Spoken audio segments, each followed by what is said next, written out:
My name is Edna Rowan, and at 35 years old, I returned from Europe to find my parents sold my dream house to fund my brother's vacation. But they didn't know the trust clause would ruin them. This narrative is about a betrayal so profound, so heartbreaking, that it wrecked my entire life, all at the hands of the people I was supposed to love the most. If you have ever felt betrayed by the people who should have been your biggest supporters, let me know where you are watching from. What would you do if your own family sold your home, your dream, to pay their extravagant falsehoods and your brother's insatiable spending? I am worldwide marketing consultant. I've been living independently since I was 19 when I left my middle-class household in Pasadena, California, ready to forge my own path. I'm not one to dwell on the past, but in order to really comprehend what occurred, you must first understand how I grew up in a home where affection always seemed to slant in one direction. My parents, Robert and Marble Rowan, appeared to lead regular lives. My father worked in a bank. My mother was a freelance accountant. We had a tiny house with a white picket fence, a minivan, and a life that outsiders would consider stable. However, the situation within that residence was far from stable. My younger brother, Cassian, is 4 years younger than myself, and I could tell there was a significant difference in how my parents handled us from a young age. Cassian has always been the golden boy. He was a slacker who never worked more than 6 months at a time, but my parents constantly shielded him and made excuses. Cassian's still finding his way, my mother would say, even after he quit his 5th job because his employer simply did not understand him. Meanwhile, I worked my buttocks out. I paid my own way through college, juggling 3 jobs, waiting tables, delivering packages, and working as an office assistant, all to graduate debt-free. I didn't resent it then. I was confident that my hard work would pay off, and I had one person who actually believed in me: Thaddeus, my grandfather. Grandpa Thaddeus was my rock through those difficult years. He was a burly man, a construction worker with harsh hands, but the kindest heart. He'd sit with me on the porch, telling me stories about his childhood and how he built his life from nothing. "Your strength is your true asset," he'd add in a deep, steady tone. "Money, houses, cars, they're just tools. But your will, Edna, that's something no one can take away." Those words carved themselves into my consciousness, a small flame leading me through countless long days. I was 19 when he passed away. He left me a trust fund which I could only partially access at the age of 26 as long as I proved myself worthy. So I did. After 7 years of hard work, I utilized some of that trust to put a down payment on an old craftsman home in the Pasadena suburbs. It wasn't a mansion, nor was it spectacular, yet it was everything for me. That was my ideal house. A 1-story wooden house with a large porch, stained glass windows, and a little backyard garden. It was ancient and required repairs, but I adored every crack in the hardwood floors and cracked brick in the fireplace. I spent months working on it myself, sanding the floors, repainting the walls, and replacing window panes. I even planted a rose garden in the backyard to memorialize my grandma, who adored roses above all else. Every time I stood in that garden, taking in the beautiful aroma of the flowers, I felt as if she was still there smiling at me. But my parents and Cassian never recognized the importance of the house. To them, it was simply a pile of old wood. "The kitchen's outdated, the walls are peeling, it's a waste of money to fix," my mother once commented, when I had them over for dinner to show off my new home. Cassian was worse. He scoffed, calling me insane for investing in a chicken coop instead of a sophisticated downtown condominium. I merely grinned, knowing they didn't get it. The house was more than just a place to dwell. It symbolized the years I had fought. The sleepless nights were spent working when I told myself to be stronger. Cassian and I were not only different in terms of personality, it was in the way our parents handled us. Cassian received everything, while I had to scrape together every dime to buy my house. A new car. Parents purchased it. Pocket money. Every week, Mom would slide it into his hand. Credit card debt. Dad paid it off. I wasn't jealous. Not really. But I couldn't shake the sensation of great unfairness. I had done everything correctly. I studied, worked, and stood on my own 2 feet. Nonetheless, every time I returned home, I'd hear my mother gushing about Cassian's new chances, or my father discussing Cassian's impending major move. Cassian's big moment never happened. I recall going home for supper after being promoted at my consulting firm. Cassian, as usual, was moaning about being dismissed. My boss didn't know how to use me, he continued, holding a beer and staring at me. Not everyone's as lucky as you, Edna, always having everything handed to you. I was taken aback. Lucky me, the one who strained herself to exhaustion to get here, but I did not answer. I ate my dinner in silence and then left. I'd realized that arguing with Cassian or explaining things to my folks was completely worthless. Everything changed when I was offered a great opportunity, a 6-week international consulting project in Europe covering London and Frankfurt. It was a critical assignment that may propel my career to new heights. I was excited, but also nervous. 6 weeks was a long time, and I did not want to leave my home vacant. I requested my folks to watch after it. Just stop by a few times, check the locks, water the rose garden, I told them. A simple task, right? But when I handed my father the house key, a peculiar, unpleasant feeling came into my heart, as if I had just committed a bit of my soul to someone who did not actually value it. The last dinner before my flight was at my parents' house, a little house in Pasadena with a white picket fence and the aroma of barbecued meat from an old barbecue. I arrived in a happy attitude, expecting a warm evening before leaving. But the moment I stepped inside, I sensed a familiar aura. My mother was busy in the kitchen, my father was watching football, and Cassian, as usual, was whining. He was splayed on the sofa, phone in hand, his voice rife with fury. Work sucks. My boss keeps giving me pointless tasks. I can't waste my youth at that company. I looked at him, fighting the temptation to ask what these worthless activities were. Instead, I nodded, sat down at the dinner table, and concentrated on the plate of steak that my mother had just brought out. My mother asked, Edna, tell me about your trip to Europe.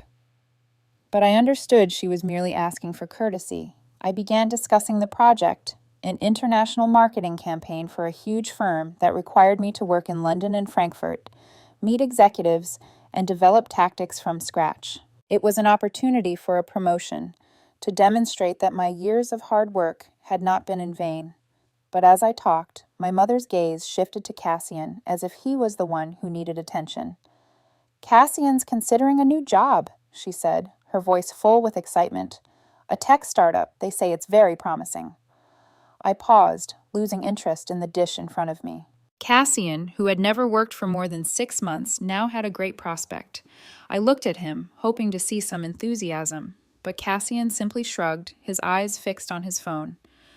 Maybe, he muttered. But it's stressful. I need a break first. I swallowed the question that was swelling in my throat. A break. You've been on a break your entire life. My father, who normally kept quiet during dinners like this, suddenly piped up, Edna, you're going away for so long. What about your house? I took advantage of the opportunity to change the subject. Can you and Mom look after it for me? Just stop by a few times, check the doors, water the plants. I'll leave the key here. I took the key from my pocket and set it on the table. My father nodded, but his eyes seemed distant, as if he was thinking about something else. All right, he murmured, before returning his attention to the television. My mother stroked Cassian on the shoulder and said, My boy needs to relax. Work's so stressful, isn't it? I felt a fire rise in my chest. Stressful? Cassian didn't understand what stress was. He lived on our parents' money, while I had paid for everything myself, from college tuition to the bricks in my craftsman home. But I didn't say anything. I'd learned long ago that arguing with my family got me nowhere. Instead, I rose up, thanked my mother for the lunch, and gave over the key to my father. I'm off. Say hello to Cassian for me when he looks up from his phone, I added, attempting to maintain a pleasant tone. Cassian simply scowled at me and said nothing. The next day, I boarded a plane for London. As the plane took off, I stared out the window and thought of my home. I imagined the rose garden, its brilliant red petals gleaming in the California sun. I convinced myself everything would be great. My parents would look after the house while I concentrated on my work. But deep inside, a small voice cautioned me that I had made a mistake. London welcomed me with precipitation and a frantic pace. The project began quickly, and I threw myself into it like a machine. Late-night meetings, constantly changing plans, and presentations to executives left me with little time to breathe, but I loved it. I loved the challenge and the opportunity to show myself. Each night back at the hotel, I checked emails, sent reports, and even allowed myself to fantasize about going home, walking into my craftsman home, sitting on the porch with a cup of coffee, admiring the rose garden. But around the third week, I got a message from Cassian. No check-in, no greeting, just an Instagram link. I opened it and discovered a collection of images of him in the Maldives. White sand beaches, crystal clear infinity pools, and a magnificent bungalow with ocean views. Cassian, dressed in a white linen shirt, was smiling next to a woman I had never seen before. The caption stated, "Paradise found. Need more days like this." I sat in my freezing London hotel room, staring at my phone screen and feeling like someone had punched me in the chest. What about the Maldives? Where did Cassian obtain his money? He had just lost his job, had a lot of credit card debt, and my parents didn't have enough money to pay for such a luxury vacation. I wrote back, "Looks nice. Who are you there with?" No response. I called my mother, but she didn't answer. I called my father, and after a few rings, the call went to voicemail. Unease began to creep in, but I told myself I was overthinking things. Perhaps Cassian borrowed money from friends or won the lotto. I did not know. I knew something was wrong. In the weeks that followed, I tried to concentrate on work, but the vision of Cassian in the Maldives tormented me. I began checking his Instagram more frequently, like an unhealthy fixation. Each post was a fresh attempt. A seafood meal at the beach, cocktails served in fancy glasses, a picture of him on a yacht with a smug expression. I did not comprehend. Cassian had no money, and my parents couldn't afford it, could they? I began calling home more frequently, but my parents' reactions were consistently condescending. "Edna, everything's fine," my mother stated in a brief phone chat. "Your house is fine, don't worry." Yet her voice was tight, as if she was concealing something. My father spoke even more briefly. "I'm busy. We'll talk later." I tried to convince myself that everything was fine and that I was overthinking things, but every night, as I lay in my hotel bed, I couldn't shake the impression that something was going on behind me. The 6 weeks I spent in Europe flew by. My initiative was a huge success, with delighted handshakes from executives and promises of a higher job when I returned to the States. But that joy was insufficient to alleviate the rising uneasiness in my heart. Cassian's Maldives images, as well as my parents' unusual evasiveness, were like missing pieces of a puzzle. All I wanted to do was go home, enter into my craftsman house, sit on the porch, and admire my rose garden. I wanted to experience the tranquility that I had spent my youth cultivating. When the plane landed in Los Angeles, I took a deep breath and tried to block out the bad thoughts. "Everything will be fine," I assured myself. Even though the voice in my head wasn't particularly convincing, I took a taxi to my parents' house in Pasadena to get my key. On the way, I checked Cassian's Instagram one more time, like it was an addiction I couldn't break. His most recent post made me freeze. Cassian's selfie showed him standing in front of a sparkling new SUV, a cocky look on his face. The caption said, "Welcome to the new ride." My heart pounded. Cassian didn't have the money to buy an automobile. He had recently lost his work and was facing mounting debt. So, where did the car come from? When the taxi arrived at my parents' house, I spotted something that made my chest clench. A beautiful new vehicle was parked in the driveway, glistening in the California sun. Not Cassian's SUV, but another costly vehicle. I stepped out of the taxi, clutching my phone tightly and feeling like a mountain was pressing down on my shoulders. My father appeared at the front door in a new shirt, his gaze hard and soulless. "Come in, Edna," he replied, his voice low but lacking the customary warmth. "We need to talk." I stepped inside, the air thick as the quiet before a storm. My mother sat at the dining table, her hands tightly clutched and her gaze fixated on the floor. Cassian was not present, but his presence lingered like a shadow. I set down my luggage, attempting to maintain a calm voice. "Where's my house key, Dad?" I said, but the expression in my parents' eyes told me the answer would not be straightforward. My mother glanced up, her lips squeezed together and murmured, her voice shaking, "Edna, your house. We sold it." My father crossed his arms and spoke firmly. "We needed the money, Edna. Cassian needed a fresh start. He deserved to enjoy himself a little, and I needed a new car." I stared at my father as if I were staring at a stranger. "My house," I exclaimed, my voice quivering with rage. I spent my whole life buying it, every dollar, every hour of work, every callus on my hands from fixing it up. You sold it to buy a car for you and to pay for Cassian's Maldives trip. I was about to shout, but my father just shrugged as if it were clear. You're always fine, Edna, he replied. You have a good job. You have money. Cassian doesn't. He needs us. I felt my blood boiling. Cassian's 30 years old. He can't hold a job for more than 6 months, and you still coddle him like a child. I went to my mother, waiting for sorrow, but she only pressed her lips together, murmuring, You don't understand, Edna. Cassian's stressed. He needed a vacation to recharge. A vacation. I laughed bitterly, feeling as if the world was mocking me. A vacation in the Maldives at a 5-star resort with his girlfriend and friends, and you sold my house to pay for that, to buy new cars? I stepped forward, grabbing my mother's hand, hoping that this was just a misunderstanding, but her eyes told me everything. The harsh, unmistakable truth. My craftsman home, where I had poured my sweat and tears and established a rose garden to honor my grandmother, suddenly belonged to someone else.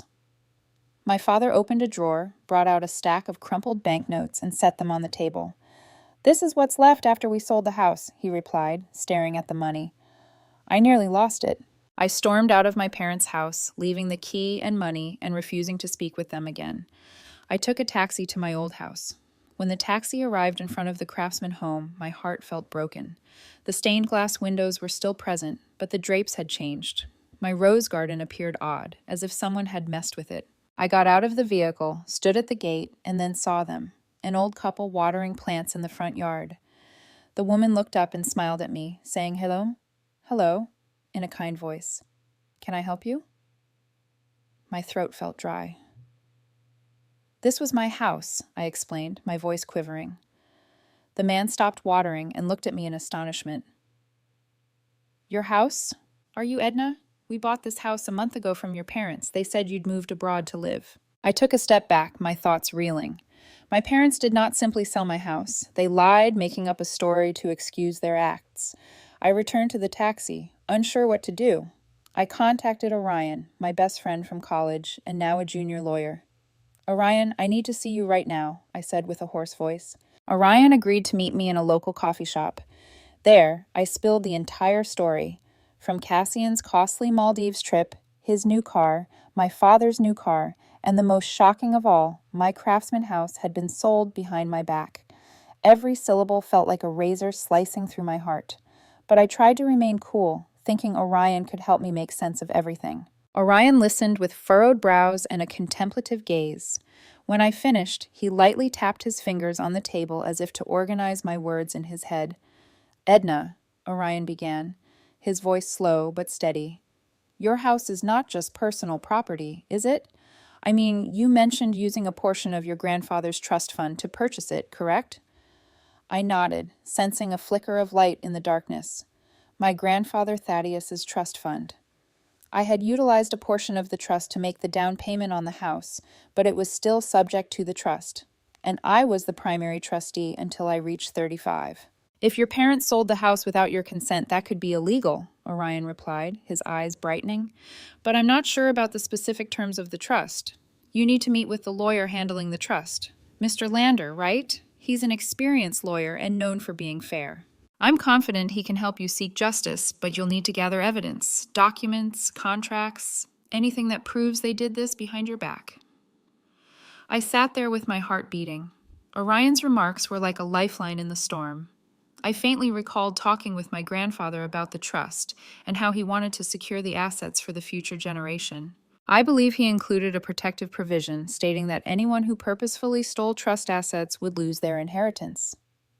Do you think I have a chance? I asked, my voice shaking. Orion grasped my shoulder, his gaze unwavering. Fine, Mr. Lander. Gather evidence. I'm certain you have a strong case here. I exited the coffee shop, my mind racing, but with a glimmer of hope. I had not merely lost my home. I had lost my sense of security and trust in my family. But if Orion was correct, and I could prove that my parents and Cassian had gone too far, I might be able to restore what was mine. The image of my rose garden came to mind, but it was clouded by my father's chilly expression, my mother's evasive gaze, and Cassian's smug smirk on Instagram. I clenched my hands, determination burning within me. They believed they could take everything from me and walk away unharmed. They were wrong. I would unearth the truth and make them pay. I quickly called Mr. Lysander, the lawyer in charge of my grandfather Thaddeus's trust. I'd only met him a few times, the last time when I was 25, when he outlined the basic conditions of the trust and enabled me to use some of the funds to buy my Craftsman home. His voice on the phone was as deep and calm as I recalled, but there was a tinge of worry when I told him I needed to see him immediately. "Edna, are you okay?" he inquired. "No," I answered, my voice husky. "I need your help. Something big has happened." We agreed to meet in his office in downtown Pasadena, a little structure with polished oak panels and the odor of old paper. When I stepped in, Mr. Lysander rose up from behind his desk, his white hair and round glasses like characters from classic novels. He shook my hand, his gaze piercing and warm. "Sit down, Edna," he urged, motioning to the leather chair across from him. "Tell me what's going on." I took a deep breath, attempting to contain the emotions that threatened to overflow.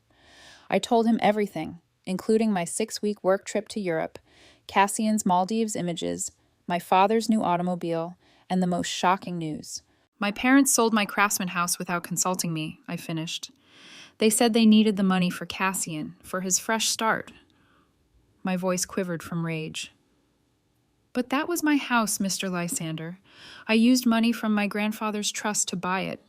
How could they sell it without my permission?" Mr. Lysander listened, his hand resting on his chin and his gaze never leaving me. When I finished, he sat silently for a bit before standing and walking to a filing cabinet in the corner of the room. He took out a big folder covered in dark brown leather with Thaddeus Rowan Trust, tastefully engraved on the cover. "Edna," he whispered, his voice low but heavy. "That house isn't just your personal property. It belongs to the trust, and you are the sole trustee until you turn 35. If your parents sold it without your permission, that's a serious matter." My heart raced as if a ray of light had penetrated the darkness. "How serious, Mr. Lysander?" I inquired, my voice lowering to a near whisper. He opened the folder, flipped through a few pages, and then pointed to a highlighted paragraph. "Let me explain the trust clearly," he said. "When you turn 35, the trust's assets will be distributed as follows. Your parents, Robert and Maribel Rowan, each receive $550,000. Your brother, Cassian Rowan, also receives $550,000. And you, Edna, receive $1.1 million. You have had partial access to that $1.1 million before you turned 36, as you did when you used part of it to buy the house. But your parents and brother can only receive their shares when you turn 36, and only if they comply with the trust's terms." I nodded, attempting to digest the information. "And if they don't comply?" I asked, realizing that the response would change everything. Mr. Lysander looked me straight in the eyes, his gaze as keen as a sword. "There's a very clear clause in the trust, Edna. Any beneficiary who forges, misappropriates, or sells trust assets without the trustee's consent, that's you, will immediately forfeit their inheritance. Not only do they lose their share, but they could also face legal consequences depending on the specifics of their actions." I sat there astonished, as if the ground under me had shifted. They forfeit their inheritance. My parents had $550,000 each, as did Cassian. Everything could perish as a result of what they had done. I remembered my grandfather's words. "Your strength is your greatest asset." Was this his method of protecting me, of preserving what I had created? "So you're saying if I can prove they forged or misappropriated the house, they lose everything?" I asked, my voice trembling, not from fear, but from a strange combination of anguish and resolve. "Exactly," Mr. Lysander said. "But we need evidence, Edna. Documents, contracts, signatures, anything that proves they acted behind your back. If they forged your signature or used illegal means to sell the house, we could not only recover the property, but also activate the forfeiture clause." He paused and looked at me sympathetically. "But you need to prepare yourself. This isn't just a legal matter. This is your family." Family. The word pierced my heart. My parents, who had raised me, had betrayed me. Cassian, the brother I hoped would grow up, was involved in this scheme. My eyes ached, but I refused to cry. I understand, Mr. Lysander, I answered, my voice more stable than expected. What do I need to do next? Mr. Lysander placed his hand on my shoulder in the same manner that my grandfather used to. You need to gather evidence, he replied. Find out how they sold the house, who bought it, how the paperwork was signed. If there's any sign of forgery, signatures, notarizations, anything, we'll have grounds to act. I'll support you every step of the way, from filing a lawsuit to enforcing the trust's clauses. But you have to be strong, Edna. This won't be easy. I nodded. I felt a surge of determination like never before. I remembered my craftsman house, the rose garden I'd planted to commemorate my grandma, and the nights I'd spent trying to establish my life. They had seized everything, but I would not let them win. I'll find the evidence, I replied, my voice steely. And I'll take back what's mine. As I left Mr. Lysander's office, I felt as if I were entering a battle. The Pasadena sun continued to shine brightly, but there was a storm inside me. I took out my phone and texted Orion. You were correct. The trust has a protection provision. I'll need your help. I wasn't sure where to begin, but I knew one thing. I wasn't going to stop until the truth was out. I remembered my parents, Cassian, and how they used to make me feel inadequate and unworthy. They assumed I would remain silent, take the loss, and move on. But they had no idea I was Thaddeus Rowan's granddaughter, the man who taught me that genuine strength lay in will, and my will became an unquenchable fire. I decided to begin at the most painful point, my craftsman home. I needed to meet Isolde and Dorian, the elderly couple, again to delve deeper into the transaction. When I last stepped in front of the house and saw they had moved in, all I knew was that my parents had sold it using a counterfeit signature of mine, but I wanted more information. Who met with them, what the paperwork was, and whether there were any additional hints. On the way there, I clenched my fists, attempting to resist the sensation that my heart was being crushed. The craftsman house loomed in front of me with its familiar stained glass windows and the rose garden, which had been trimmed unevenly like an unhealed sore. I knocked on the door, my pulse racing. Isolde opened it, her eyes recognizing me instantly, her welcoming grin now tinged with concern. Edna, you're back, she murmured, her voice quiet yet strained, as if she knew I wasn't there to say hello. Come in. I strolled into the living room, where Dorian was seated with a newspaper in hand. Although his eyes were apprehensive, he managed a polite nod. Ms. Rowan, he murmured, setting the page down. What's new? Last time you mentioned something about the house. We're still not sure what's going on. I took a long breath, attempting to maintain a steady voice, but unable to conceal my determination. Isolde, Dorian, I said. I'm sorry to bother you again, but I need to know more about the sale.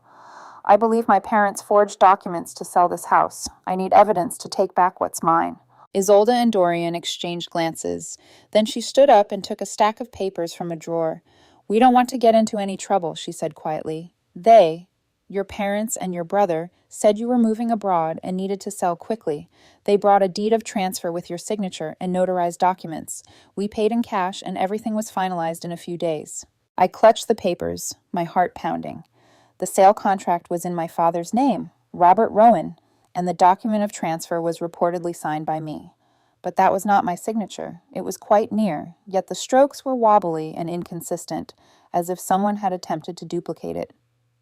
This isn't my signature, I said, my voice catching. Dorian frowned. They also provided a notarized document confirming everything was legal. We had no reason to suspect otherwise. I requested permission to photograph the documents, feeling as though I had discovered the first piece of the puzzle. Isolde stared at me, her eyes filled with concern. If you're telling the truth, we're victims too. We paid for the house, moved in. If something's wrong, we need to know. I nodded and promised to follow up with them. I left the house with a mix of relief and smoldering rage. My parents had forged my signature, but I needed more proof to tie everything together. When I returned to the temporary rental I had taken, I contacted Orion again. He agreed to assist me in analyzing the documents and advised looking for comparable paperwork at my parents' residence. If they took original documents from your house, they might still have them, he added. The idea of going back to my parents' house made me shudder, but I realized I had no option. I needed to confront them, not to argue, but to act discreetly. I went to my parents' house one morning knowing they would be out grocery shopping. I slipped inside and quietly unlocked their file cabinet. Inside, there were heaps of documents, bills, contracts, and insurance papers. My pulse raced when I discovered a folder labeled Edna's Residence. I opened it and found what I was looking for: copies of the deed of transfer, notarized documents, and handwritten notes. I recognized my mother's handwriting, numbers, dates, and a message that said, "All cash offer, quick and clean." Immediately, the notarized paper, however, chilled me. The notary was described as John Thompson, although his signature was sloppy and unprofessional. I photographed everything, carefully returned it all, and departed before my parents arrived. I had almost enough evidence, but I wanted to know Cassion's role in this. He wasn't simply the recipient of the sale earnings. He might have been part of the plot. I went back to Cassian's Instagram and looked through his Maldives photographs. In one photograph, he was seen with an unfamiliar individual in front of a real estate business. I zoomed in and recognized the emblem of a local real estate firm. That was my lead. I went to the real estate office disguised as a potential home buyer to obtain information. The agent, Selena, was eager to help. When I pushed the conversation toward the Craftsman house, she nodded. "Oh, the house on Oak Street. That was a quick deal. The seller was Cassian Rowan, who said his sister was moving abroad and needed to sell fast. We found a cash buyer right away." I maintained a calm expression despite the fact that wrath was boiling inside me. "Cassian handled everything himself?" I inquired. Selena nodded. "He brought all the paperwork, including his sister's signature and notarized documents. We had no reason to doubt it." I left the office with my thoughts reeling. Cassian was not only aware of the sale, he was the one who orchestrated it. My father falsified the notarization. My mother forged my signature. Cassian handled the transaction. They had worked together perfectly to take everything from me. But they made a key error. They had no idea the house was connected to the trust, and I had Mr. Lysander on my side. I contacted Mr. Lysander again and sent him all of the proof, including the deed with the fraudulent signature, the suspicious notarized document, and the real estate agency information. He studied it on the phone, his voice calm but determined. "Edna, this is strong evidence. A forged signature and false notarization are serious legal violations. We can file a lawsuit to reclaim the house, and the forfeiture clause will be activated. But you need to be certain about this. Once we proceed, your family will never be the same." I went silent, thinking of my parents, Cassian, and the family dinners that were now only memories. "They destroyed our family first, Mr. Lysander," I said quietly. "I'm just taking back what's mine." He agreed and promised to prepare the necessary documentation. "Be calm, Edna," he advised. "We'll do this the right way." When I hung up, I stood in front of my hotel room mirror, looking at myself. I was no longer the Edna of 6 weeks earlier, the woman who thought her family would never betray her. I was someone new, shaped by suffering and resolve. I remembered my granddad, my rose garden, and my Craftsman house. I would take it all back, not for revenge, but for the vow I made to him. The true source of strength is willpower. After speaking with Mr. Lysander, I believed I had enough evidence: the deed of transfer with a forged signature, the phony notarized paperwork, and confirmation from the real estate agency that Cassian had managed the sale. However, simply filing a lawsuit was not enough. I wanted my parents and Cassian to face the truth in front of the entire family, every aunt, uncle, and cousin who had heard them brag about their golden child. I wanted them to see the consequences of their actions, not through a cold legal letter, but in person, in an unavoidable moment of reckoning. I contacted Aunt Callista, my mother's older sister, who was always honest and outspoken. She was the only family member who had ever complimented my efforts, saying that my grandfather would be proud of me. "Aunt Callista," I said over the phone, keeping my emotions under control, "I want to organize a family gathering. Invite everyone, our aunts, uncles, cousins. I have something important to say." She paused, recognizing the seriousness in my tone. "Edna, is something wrong?" she asked softly. "I just need everyone there," I said. "I'll explain later." I chose a weekend and borrowed Aunt Callista's house for the event. I told her it was a family update after my business trip. I didn't go into detail, but I did tell my mother that I wanted to make peace following recent conflicts. My mother, whether out of guilt or confidence that I had accepted the loss of my home, agreed quickly. "That's good, Edna," she said, sounding relieved. "The family needs to come together. Cassian will be happy to see his sister." I clenched my jaw, concealing my anger. They were unaware that this event was not meant for reconciliation. It was for truth. I phoned Mr. Lysander and invited him to attend as a family friend. He agreed, bringing with him the trust documents and the proof I had collected. "Are you sure you want to do this in front of everyone, Edna?" he asked, his voice low but cautious. "It will be a huge shock." I nodded. "They chose this path, Mr. Lysander. I'm just showing them where it leads." On the day of the gathering, I arrived at Aunt Callista's house early to help with table setup and food preparation. She looked at me, her eyes filled with concern. "Edna, are you okay? You seem different." I gave her a small smile and squeezed her shoulder. "I'm fine, Aunt Callista. Today's an important day."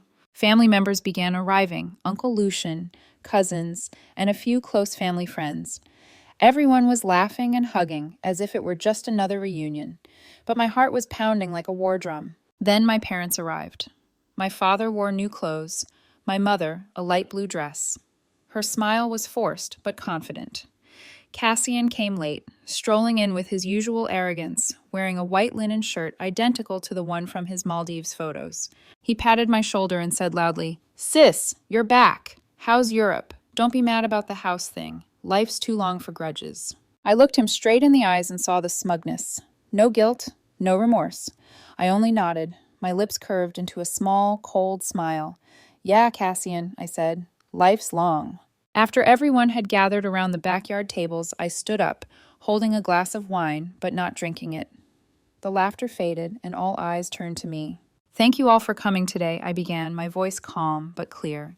I had just returned from 6 weeks in Europe working on a major project. But today I don't want to talk about work. I want to talk about family, about truth, trust, and what we do to each other. My mother's eyes widened. My father frowned.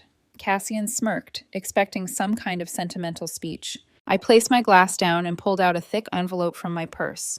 Inside were the copies of the deed, the falsified notarization, and photos from the real estate firm. "When I left for Europe," I said evenly, "I asked my parents to look after my craftsman house, the home I bought with my sweat, tears, and part of the funds from Grandpa Thaddeus's trust. But when I returned, I discovered that my parents had sold it without asking me." Gasps rippled through the group. Aunt Callista covered her mouth, and some cousins exchanged uneasy glances. My mother stood, her voice trembling. "Edna, what are you doing? This isn't the place." I raised my hand. "No, Mom, this is exactly the place. Everyone deserves to know the truth." I held up the documents. "This is the deed of transfer for the house. It has my signature, but I didn't sign it. This is the notarized document signed by someone named John H. Thompson, but that signature is fake. And this..." I lifted my phone, displaying the photo of Cassian standing in front of the real estate office, "is proof that Cassian handled the sale himself, lying that I had moved abroad." The air thickened, heavy with silence. Cassian's face drained of color before twisting into forced laughter. "What? You're crazy, Edna. Don't make a scene. It's just a house." I looked him dead in the eye. "A house you stole from me." I gestured to the man at the far end of the table. "Let Mr. Lysander explain." Mr. Lysander stood, calm and collected, clutching the trust documents. His deep voice silenced the whispers. "I am the attorney managing the Thaddeus Rowan Trust," he announced. "The Craftsman House in question is part of that trust, with Ms. Edna Rowan as the sole trustee. Selling it without her consent was not only unethical, it was illegal." He paused, then continued. "And there is another important clause. Any beneficiary who forges, misappropriates, or sells trust assets without the trustee's permission will immediately forfeit their inheritance." Murmurs erupted around the table. My mother covered her face. My father froze, his hands trembling. Cassian slammed his hand on the table. "What? What are you talking about? It's just an old house." "Not just a house," Mr. Lysander said sternly. "You and your parents have forfeited $550,000 each from the trust, a total of $1.65 million, plus a vacation cabin in Big Bear. Furthermore, forging signatures and notarizations is a criminal offense. There will be legal consequences." A stunned silence fell. My mother broke into sobs. My father stared blankly at the table. Cassian's jaw tightened as he glared at me, his arrogance replaced by panic. What do you mean, forfeited? My father muttered. It means, I said quietly, you've lost everything Grandpa left for you. Cassian turned to me, eyes red and wild. You knew about this trust? You kept it from me? How could you? You selfish. Selfish? I interrupted, my tone sharp but calm. I worked my entire life to earn what Grandpa trusted me with. You lived off Mom and Dad, wasted every opportunity, and still thought the world owed you something. Grandpa didn't trust you because he saw what I see now. You'd throw away everything good for your own comfort. My mother stumbled toward me, gripping my arm. Edna, please, she sobbed. I didn't know about the trust clause. I just wanted to help your brother. You can fix this, can't you? You can forgive us. My father stood beside her, his face pale. Edna, we're family. Don't let this destroy us. Think of what your grandfather would want. Cassian's voice cracked as he leaned forward. Sis, please. We made a mistake. Don't take everything away. We'll give the house back. I took a step back, my hands trembling, but my voice steady. You already took everything that mattered. My mother's sobs filled the silence. My father looked down. Cassian's fists were clenched, but his defiance had vanished. Around us, the rest of the family watched in stunned disbelief. Aunt Callista approached slowly and placed a hand on my shoulder. You did the right thing, Edna, she said quietly. Your grandfather would be proud. I nodded, though the victory felt hollow. As the gathering dispersed, my parents sat slumped at the table, unable to move. Cassian stormed out of the backyard, muttering curses under his breath. I didn't follow. Mr. Lysander walked beside me toward the gate. You've done what you had to do, he said. The legal documents are ready. We'll reclaim your house, and they'll face the penalties. But you should prepare yourself. It's going to hurt before it heals. I know, I whispered, but I can't let them destroy what Grandpa built. That night, I drove home under the dim Pasadena sky, my thoughts a storm of sorrow and resolve. The family I once knew had fallen apart, but the truth had finally been spoken. And for the first time in months, I felt something close to peace. In the days that followed the family gathering, my life turned into a blur of paperwork, meetings, and emotions I couldn't fully name. Mr. Lysander and his legal team acted quickly, filing a formal complaint in the Pasadena court. The charges were serious: forgery, false notarization, and misappropriation of trust assets. I spent hours in Mr. Lysander's office reviewing every document and photograph I had gathered. Each page felt like reopening a wound, yet also a weapon in the pursuit of justice. From my mother's forged signature attempts to Cassian's involvement at the real estate agency, every detail painted the same picture. The people who should have protected me had plotted against me. One morning, my phone buzzed. It was Mr. Lysander. His calm, steady tone carried a weight that made my stomach tighten. Edna, he said, the police have officially opened a criminal investigation. Your parents and Cassian have been summoned for questioning. For a long moment, I couldn't breathe. I sat down, my hands shaking. I had wanted justice, but I hadn't imagined this, seeing my own family's names attached to criminal charges. What will happen to them? I asked quietly. They'll be questioned and possibly charged, he said. Forgery and fraud are serious offenses. There's enough evidence to prove they acted knowingly. Cassian could also face charges for complicity and benefiting from illegal proceeds. But don't worry, the law will handle this fairly. After hanging up, I stared at my reflection in the dark screen of my phone. I saw a woman I barely recognized, tired, hardened, and grieving something deeper than money. I was grieving the death of trust. A few days later, I was called to the police station to give my statement. The officer, a middle-aged man with gray hair and a patient face, listened intently as I walked him through every detail. From my trip to Europe to the moment I found strangers living in my house. When I finished, he nodded. We've already confirmed that the notary public listed on the document, John H. Thompson, doesn't exist in the registry. The signature was fake, and handwriting analysis confirms that your mother likely forged your name on the deed. I swallowed hard. So, what does that mean? It means, he said firmly, your case is strong. Your parents and brother will face legal consequences, including restitution for the sale, and you'll likely recover the property. Tears blurred my vision, but I blinked them away. Thank you, I whispered. When I stepped outside, the sunlight felt cold. The world hadn't changed. Cars still drove by, people still chatted on sidewalks, but I wasn't the daughter who wanted my family's approval anymore. I was the woman who was going to rebuild what they tried to destroy. Weeks passed. The investigation moved fast. My parents and Cassian were charged with forgery and fraud. Cassian's charge included profiting from criminal proceeds. Their lawyer tried to negotiate, but the evidence was undeniable. Mr. Lysander called me one morning to share the news. "The court has ruled," he said.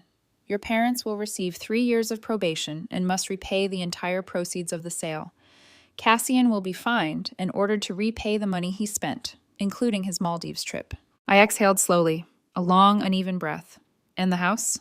"We're working with the buyers. Since Isolde and Dorian acted in good faith, the court will reimburse them from the restitution your parents owe. The property will revert to your name." I closed my eyes. The weight I'd carried for months began to lift piece by piece. "Thank you, Mr. Lysander." He paused before replying.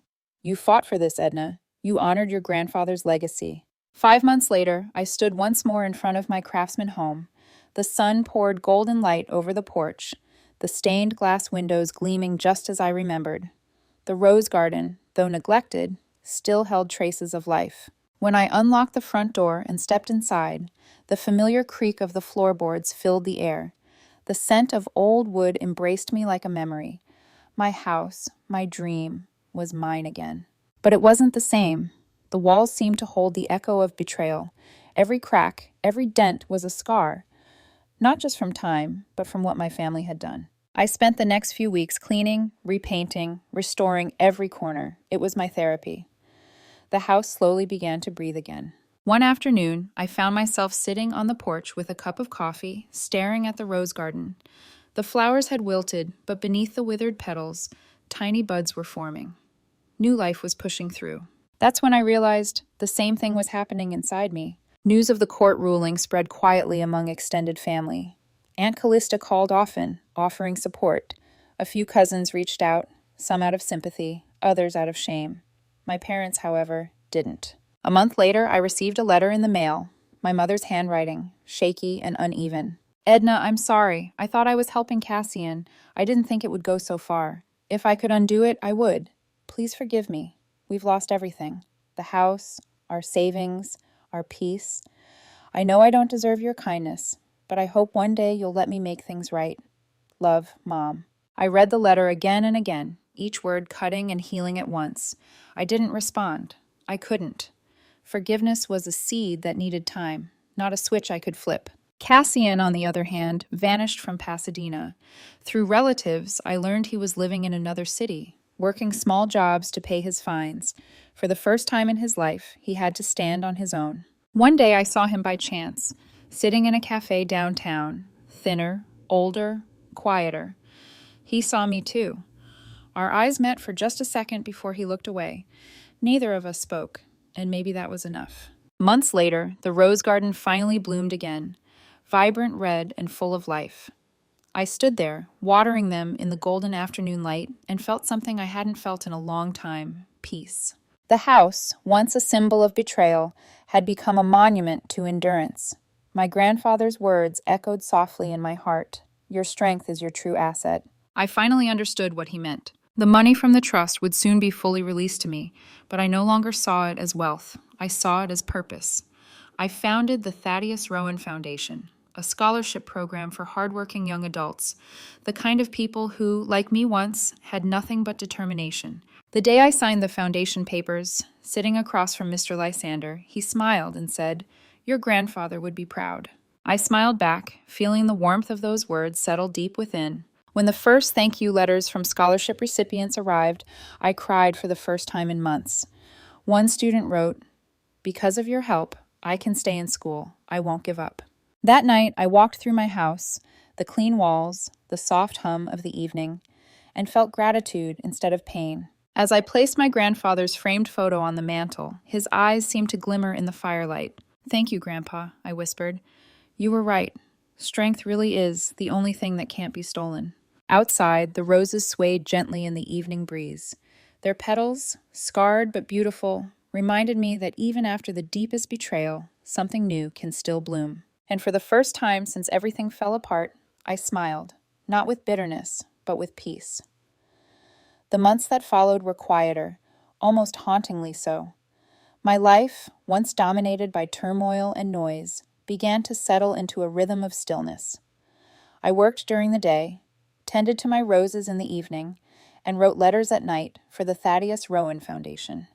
Each scholarship granted felt like a piece of my heart being mended, one act of hope at a time.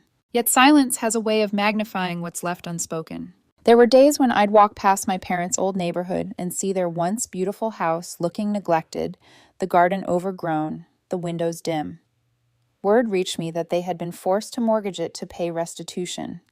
My mother was said to stay mostly indoors, ashamed to show her face. My father rarely spoke to anyone. I didn't gloat. I couldn't. The pain between us wasn't something I wanted to win. It was something I was trying to outgrow. One evening, Aunt Callista called.